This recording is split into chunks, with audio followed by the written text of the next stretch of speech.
Lorsque le docteur Nick White aperçoit pour la première fois Mark Van Dongen dans la rue aux petites heures du 23 septembre 2015, en sous-vêtements seulement, elle a pensé qu'il avait fait une farce en se couvrant le visage debout.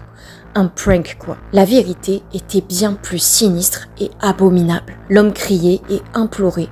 Le docteur réalise alors avec horreur qu'en fait, c'était sa peau qui fondait sur son visage. Hey guys, j'espère que vous allez bien. Eh bien moi ça va très bien, merci de demander. On se retrouve pour une nouvelle ADJ, Affaire du jour. Et si vous n'êtes pas familier avec le concept, je présente régulièrement sur cette chaîne une affaire méconnue ou inconnue du YouTube francophone. Voici les anciennes affaires qui sont sorties pour la première fois sur cette chaîne. Alors si ça t'intéresse aussi, abonne-toi. Tout simplement, c'est gratuit. Sinon Poupie viendra t'étouffer avec tes cheveux. Et si t'en as pas trop, ça passe. Je suis Nathalie Cat, c'est très mal poli de ne pas se présenter, et j'étudie la criminologie. Donc joins-toi à nous si ça t'intéresse. Mais pour l'heure, je te laisse avec le générique.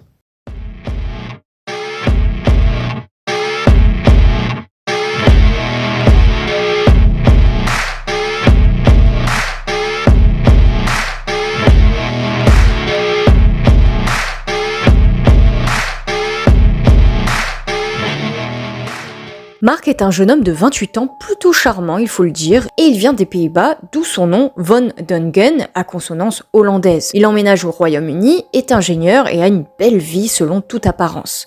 Il a même une compagne de longue date, nommée Berlina Wallace, qui a 48 ans, soit 20 ans de plus que lui. Et vous le verrez par la suite, Mark aime bien les femmes plus âgées que lui. Il est un peu adepte des femmes mûres. Quand ils se rencontrent, Berlina est étudiante en mode.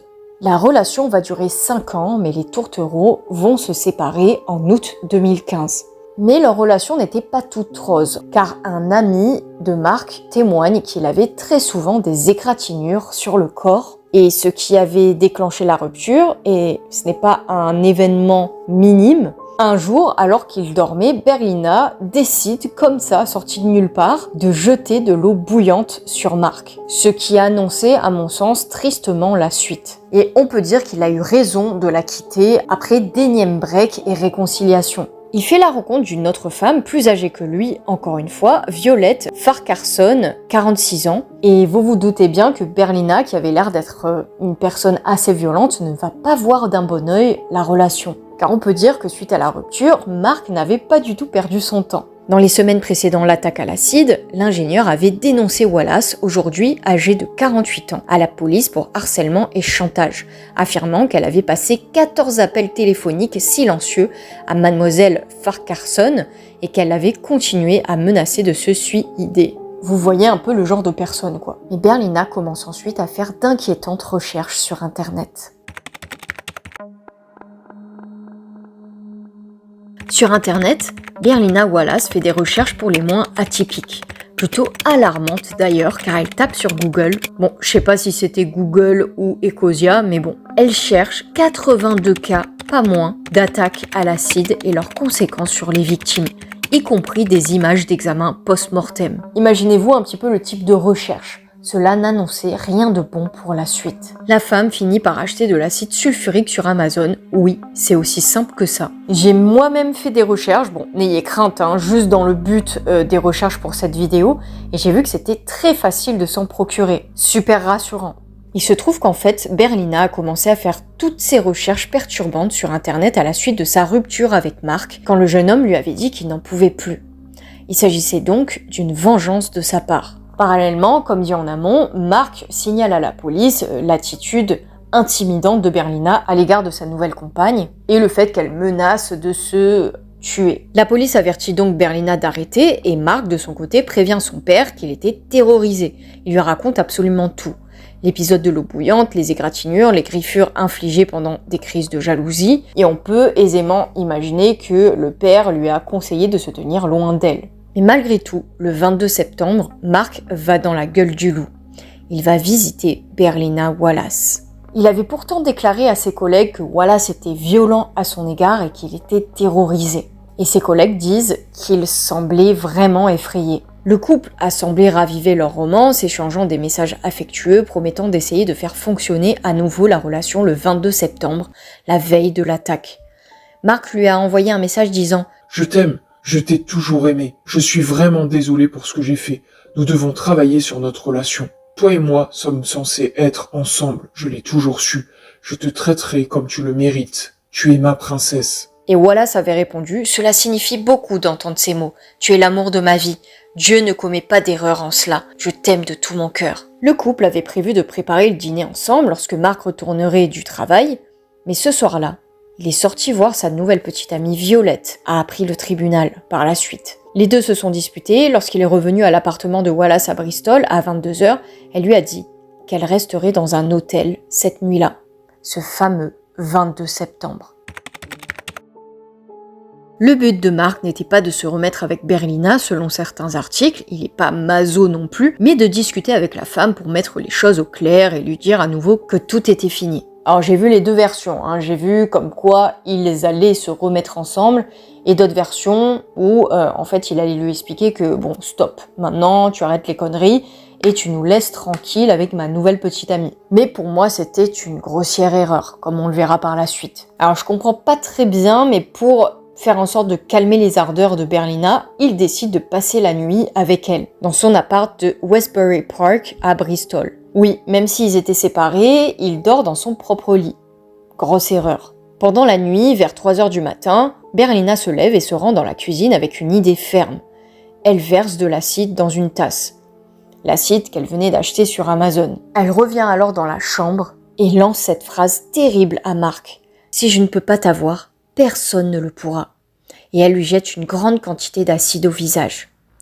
Je n'ose même pas imaginer la douleur qui devait être insoutenable. Le pauvre Mark réussit à se précipiter dehors et à sauver sa vie accessoirement. Entendant ça, Thomas Sweet, qui est un voisin de Wallace, sort de chez lui armé d'un club de golf, tellement les bruits étaient terribles et il craignait pour sa propre vie. Il a déclaré « J'ai entendu ce qui ressemblait à des combats de renards. » C'est un témoignage de la BBC, c'est réellement ce qu'il a dit. Cela ressemblait à quelqu'un qui souffrait beaucoup, criant « Aidez-moi !» Et Eleanor L. Cox a également été réveillée par les cris. Elle a déclaré « Il criait et hurlait et disait « Aidez-moi, je vais mourir !» Ce sont ses voisins qui lui sont donc venus en aide pendant qu'il était en train de hurler de douleur. Les voisins ont appelé le 999, c'est le numéro d'urgence, et ont accompagné Monsieur Van Dongen jusqu'à une douche dans un immeuble au coin de Ladysmith Road, le ramenant, bien malgré eux, vers l'appartement de Wallace. Monsieur Sweet a déclaré qu'il était bouleversé et disait « Elle vit là-bas. Elle vit là-bas. » Nous l'avons assuré que nous l'emmenions dans un autre appartement. Monsieur Sweet a déclaré que sous la lumière de la salle de bain, il était clair que Monsieur Van Dongen souffrait de terribles blessures. Il prend une douche froide pour calmer les douleurs. Alors je sais pas si la fraîcheur de l'eau était efficace sur de telles blessures, mais au moins ça l'aura calmé entre guillemets jusqu'à l'arrivée des ambulanciers. Je lui ai dit que la police était en route. Il a dit « Ils doivent être ici. Elle doit payer. » Le secouriste Dean Carter a dit que lorsqu'il était arrivé sur les lieux, il a trouvé Monsieur Van Dongen souffrant de brûlures chimiques au visage, à l'abdomen, à la poitrine et aux cuisses. L'inspecteur Thomas Green, l'un des premiers policiers arrivés sur les lieux, a décrit comment les yeux de Monsieur Van Dongen étaient devenus gris, ajoutant que les iris étaient pratiquement dissous. Je ne sais pas si vous vous rendez compte des dégâts que l'acide peut faire sur un corps, sur un visage. C'est comme si son visage fondait littéralement. Imaginez-vous une bougie qui fondrait très rapidement, c'est la même chose quoi. Dean Carter voyage dans l'ambulance avec Mark qui criait de douleur alors qu'on lui administrait du gaz et de l'air. Et il montrait un tatouage qu'il avait sur le ventre où il était inscrit Berlina. Et il montrait ce tatouage-là en disant « C'est Berlina Wallace, elle doit payer pour ça ». Donc il s'était même tatoué son nom sur son ventre. Monsieur Van Dongen n'arrêtait pas de répéter « Je ne vois plus rien. » À un moment donné, il m'a demandé s'il avait encore des paupières, a déclaré Monsieur Carter. Il a déclaré que Mark avait de la mousse dans la bouche avec ce qui ressemblait avec de la peinture de couleur grise. Alors je vous laisse examiner le pourcentage de brûlure sur le corps de Mark, l'ampleur des dégâts avec le visage, torse, les bras, les jambes brûlées, 25% de brûlure en tout. Il a subi des blessures si graves qu'il est resté paralysé, seulement capable de bouger sa langue. Mark, 29 ans, avait perdu une jambe, son œil gauche et la majeure partie de la vue de son œil droit suite à l'attaque à l'acide sulfurique. On administre des soins à Mark avant et pendant le trajet jusqu'à l'hôpital, et pendant tout le trajet, il se plaint de ne plus rien voir. Et un de ses iris s'était complètement dissous. Mais dans son malheur, il ne peut s'empêcher de penser à Violette, sa nouvelle petite amie, et craignait pour sa vie que Berlina la retrouve, et décide de s'en prendre à elle aussi. Les policiers se rendent alors chez Berlina et la trouvent tranquillement assise sur le canapé. Oui, vous ne rêvez pas, exactement comme si rien ne s'était passé. Pendant que la police rassure Mark en lui disant que Violette ne risquait rien, qu'elle n'avait pas été attaquée par Berlina et qu'ils avaient arrêté immédiatement Berlina, Mark voit pour la première fois l'ampleur des dégâts de l'acide sur son corps. Et c'est horrible, mais en voyant ça, notre jeune ingénieur hurle et exprime son désir d'être euthanasié. Il ne voulait plus vivre. Et c'est horrible à dire, mais je le comprends. Il devait se faire amputer de sa jambe gauche, avait perdu un œil, le nez, une oreille, et l'acide l'avait brûlé jusqu'aux os. La douleur était insupportable. Parce que c'est pas seulement qu'il avait perdu son physique, qui au passage était loin d'être disgracieux, il avait en même temps des séquelles physiques, des traumatismes physiques qui étaient horribles et incurables. Et en raison de l'étendue de ses blessures, Mark est plongé dans un coma et mis sous respirateur artificiel. Et oui, parce que l'acide avait en fait non seulement traversé sa peau, mais aussi ses os, et aussi ses organes jusqu'à ses os. Et ses poumons ne fonctionnaient plus très bien. Alors vu que la famille de Mark est aux Pays-Bas, ils ne sont pas immédiatement mis au courant, mais ils apprennent l'état de Mark 10 jours plus tard. Alors c'est une énigme pour moi, comment ça se fait qu'ils aient été prévenus si tard. On ne sait pas, peut-être que la police a tardé ou alors a attendu de stabiliser l'état de Mark. Dès lors qu'ils apprennent son état, ils accourent au Royaume-Uni et on les informe du fait que Mark pouvait très bien être méconnaissable parce que on leur avait juste dit qu'il s'était fait attaquer, mais on n'avait pas précisé l'ampleur des conséquences sur son physique. À tel point que lorsque le père fait le tour de l'hôpital, il dit qu'il ne trouve pas son fils. Mark était si méconnaissable qu'il ne l'avait même pas reconnu.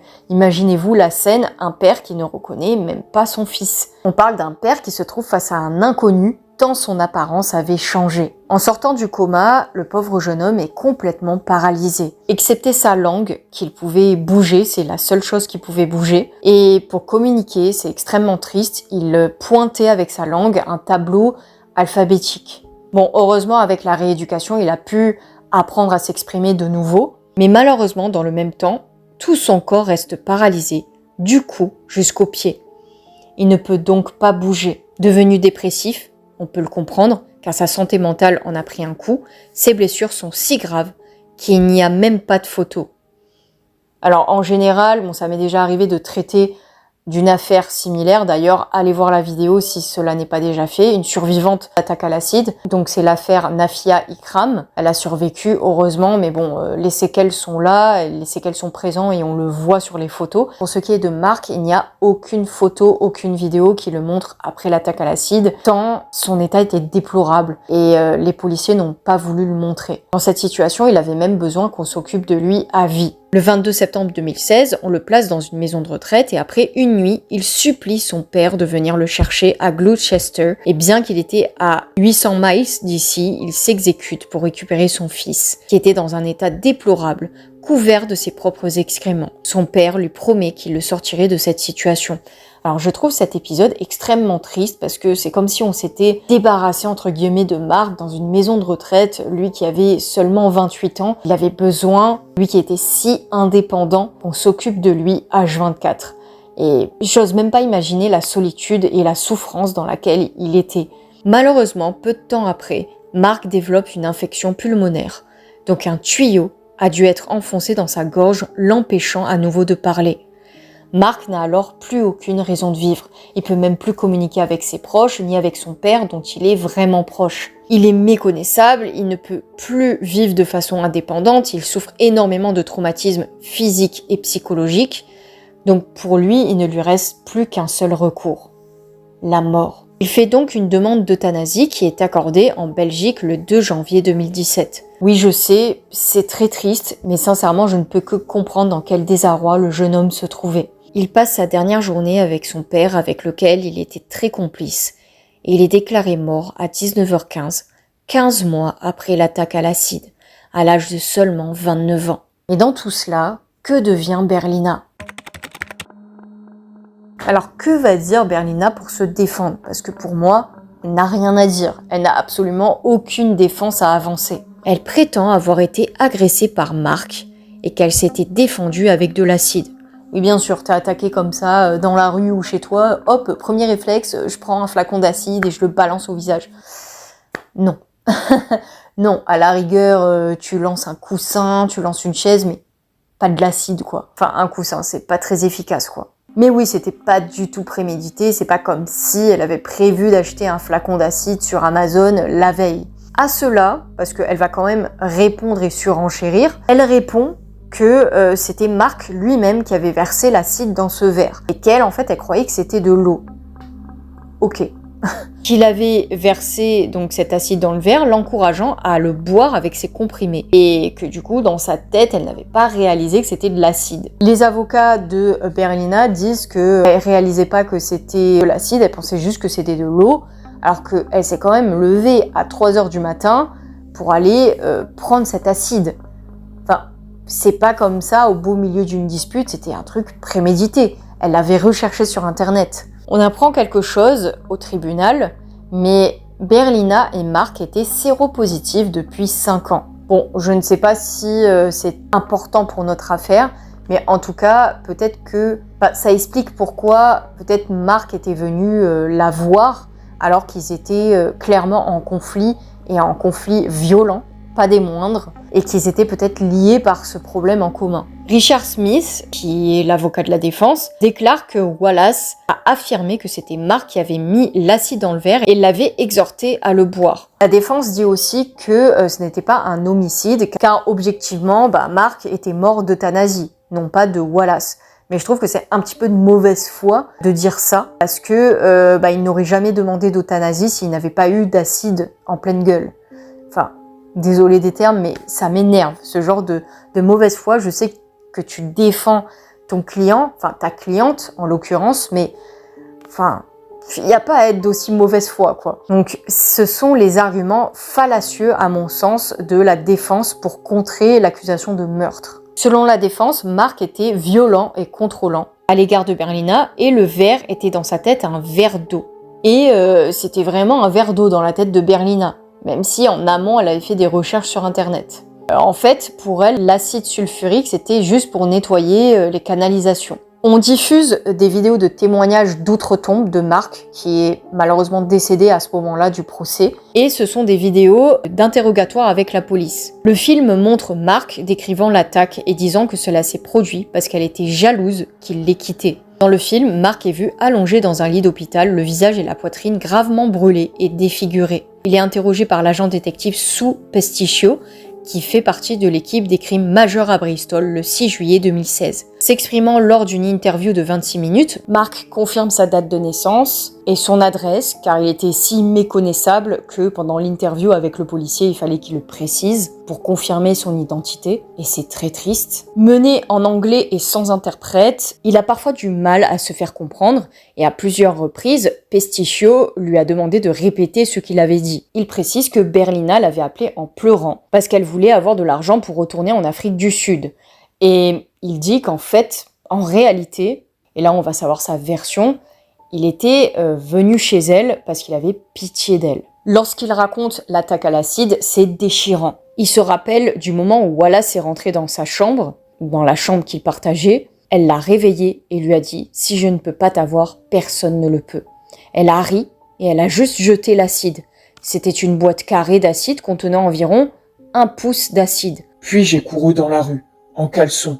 Mes vêtements sont tombés en lambeaux parce que l'acide les avait rongés. Puis j'ai rencontré ma voisine du dessus et elle m'a emmené chez elle. Et elle a appelé la police. Lorsqu'on lui demande s'il savait où Berlina s'était procuré cet acide, il répond que non. Il décrit le récipient comme une boîte Tupperware mesurant environ 20 cm sur 20 cm et 15 cm de profondeur, remplie d'1 pouce de liquide. Et lorsqu'on lui demande s'il savait pourquoi Wallace avait cela, il répond que Berlina était jalouse car il l'avait quittée 1 mois avant que ça n'arrive. J'ai promis de verser de l'argent sur son compte jusqu'à ce qu'elle termine ses études universitaires. Ce qui est plutôt sympa. J'ai effectué un premier paiement de 750 livres sur son compte et je payais encore 250 livres par semaine par la suite. Dans la déchirante déclaration du témoin, Mark déclare qu'il a immédiatement su qu'il s'agissait d'acide et non juste d'eau, car c'était brûlant comme du feu.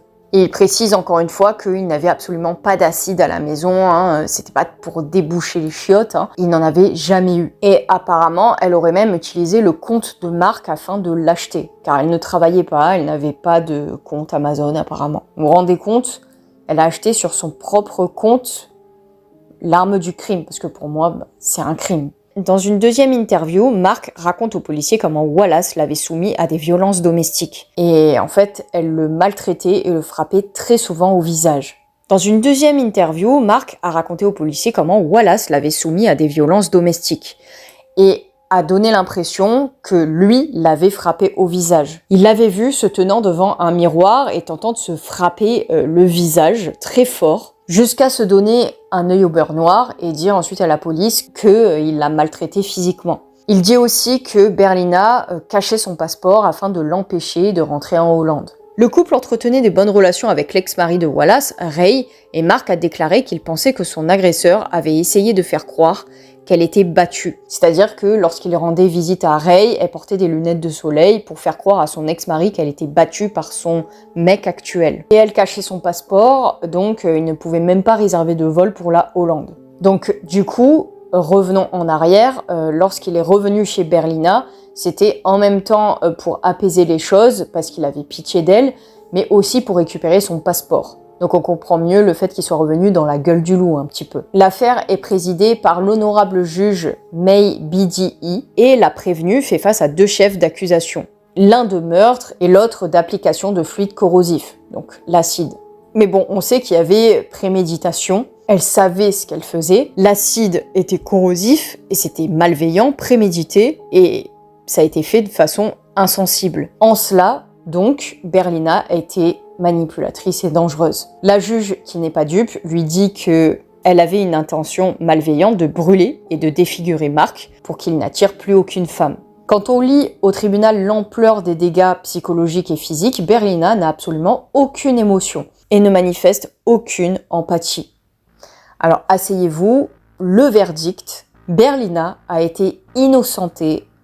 Oui, je sais, c'est complètement lunaire. Elle a été innocentée d'homicide involontaire, mais reconnue coupable d'avoir jeté volontairement une substance corrosive. Sa sentence fut, roulement de tambour, de 12 ans de prison. J'ai déjà dit qu'il n'y avait aucune photo de Mark sur Internet. Aucune photo qui nous laisse entrevoir l'horreur de son sort et de son apparence après l'attaque. J'en ai vu personnellement, ayant travaillé auparavant sur une autre affaire d'attaque à l'acide, donc je vous avais parlé de l'affaire Nafia Ikram, je sais, je me répète, et là j'avais pu voir quand même des photos, des images de sa convalescence et d'après-opération. Mais la police a dit que c'était si horrible qu'ils n'ont pris aucune photo. Et d'ailleurs, même en tapant Mark Van Dongen, vous ne trouverez que des photos du lit, mais aussi de la sonnette qu'il avait pressée de ses voisins. Et vous pouvez voir des traces d'acide et de chair, car sa chair a carrément fondu sur la sonnette. Je trouve que ce type d'agression est particulièrement vicieuse et dégueulasse, faut le dire. Même pire que le meurtre, car la personne doit subir les conséquences physiques et psychologiques, ainsi que les multiples traumatismes qui en découlent, y compris des difficultés respiratoires dues aux inhalations, car il y a les inhalations de l'acide, la dépigmentation de la peau, le dysfonctionnement des organes comme l'insuffisance rénale, mais les conséquences également psychiques et le risque de sauter la vie. Donc pour moi, c'est un homicide volontaire en soi, vu que ça détruit la vie d'une personne. La défiguration est à vie et les problèmes de santé sont irrévocables. Il y a des interventions chirurgicales régulières, sans parler du stress post-traumatique, la dépression, l'anxiété, la dépréciation de soi, issue de cela. Et je ne sais pas ce que vous en pensez, vous, mais pour moi, c'est un homicide. Voilà, purement et simplement. Car il existe différentes manières de tuer quelqu'un. On peut le tuer physiquement, bien évidemment, mais aussi mentalement, avec la destruction de sa réputation ou tout simplement une attaque perverse comme celle-ci. Parce que pour moi, c'est les deux. C'est la destruction psychique et dans le même temps physiques. Et ces attaques sont beaucoup plus fréquentes qu'on le croit, que ça soit par jalousie et vengeance, surtout en Italie par exemple. Et quand on tape acid attack, on tombe sur une pléthore d'affaires dues à la jalousie, des refus d'avance, mais aussi des conflits entre gangs ou de propriétés. Du genre, tu ne veux pas me céder ta ferme, bah je t'attaque à l'acide quoi. Affaire réglée. Et selon les chercheurs, là où il y en a le plus, et ça va vous surprendre, en Afghanistan, en Australie, en Belgique, en Bulgarie, mais aussi en France, en Irlande, en Inde, en Israël, en Indonésie, en Jamaïque, au Laos, au Mexique, aux Philippines, au Pakistan, au Royaume-Uni, aux États-Unis, au Vietnam. Gigi, arrête de faire du bruit là. Gigi. Au Royaume-Uni, aux États-Unis, au Vietnam, au Cambodge, et c'est qu'un échantillon selon Wikipédia. Donc c'est un fléau qui frappe le monde entier. En Europe, Konstantina Kuneva, ancienne membre du Parlement européen, a été aspergée d'acide en 2008, ce qui a été décrit comme l'agression la plus grave contre un syndicaliste en Grèce depuis 50 ans. Des étudiantes ont été victimes de violences, on leur jeté de l'acide au visage en guise de punition pour avoir fréquenté l'école, et des attaques à l'acide dues à des conflits religieux ont également été signalées. Des hommes et des femmes ont été victimes d'attaques à l'acide pour avoir refusé de se convertir à une autre religion. Si tu es arrivé jusque-là, mets marque en commentaire et dis-moi ce que tu penses de cette affaire. J'ai très hâte de lire ton avis. Dis-moi si tu penses que ce drame était un homicide ou une simple, entre guillemets, attaque à l'acide. Abonne-toi et consulte mes autres vidéos qui sont très intéressantes. Voilà, on va pas se cacher. Like, commente, ça m'aide beaucoup. Et là, je le dis et je le redis, c'est très bon pour l'algorithme. Récemment, j'ai sorti par exemple une affaire qui était méconnue du YouTube francophone. Bon, il se trouve que c'est sorti 2 semaines plus tard, 2-3 semaines plus tard sur une autre grosse chaîne de true crime. C'est vrai qu'aucun sujet n'appartient à personne, mais c'est vrai que cette coïncidence était assez cocasse. J'espère que c'est une coïncidence et pas autre chose, parce que c'est vrai que le pillage de petites chaînes, même dans le true crime, même dans un monde où on parle du crime justement, où ça devrait pas exister, eh bien ça perdure quand même. Donc voilà. Et même Poupy dit que c'est très important pour le référencement. Alors aide cette chaîne. Portez-vous bien, protégez-vous des mauvaises ondes et des mauvaises personnes, prenez soin de vos proches, c'est très important. And remember, you rock.